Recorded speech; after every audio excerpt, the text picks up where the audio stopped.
welcome to our Monday Minute.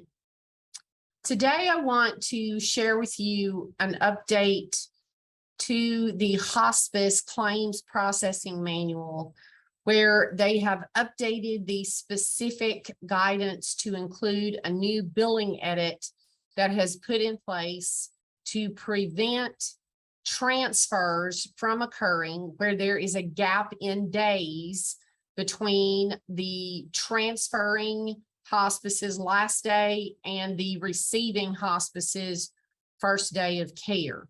So in my mind, an example of this occurring might be a patient that lives in Pennsylvania, for example, and they're being moved to Florida. And the patient's going to take 2 or 3 days to get there. And you have the Pennsylvania hospice that's technically transferring the patient to the hospice in Florida. So they bill, but their last day is the day the patient leaves Pennsylvania.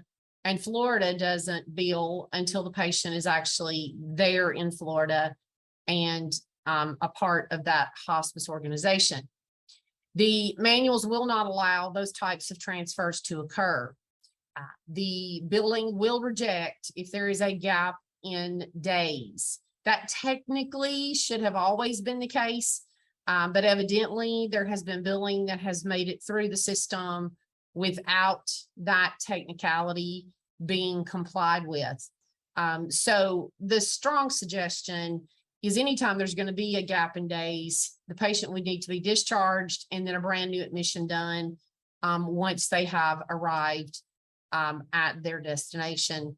They also cleaned up some language where they use the language now to say another location. So the patient's being moved to another location versus, quote, a subunit language that was being used, which is technically relevant to home health versus hospice.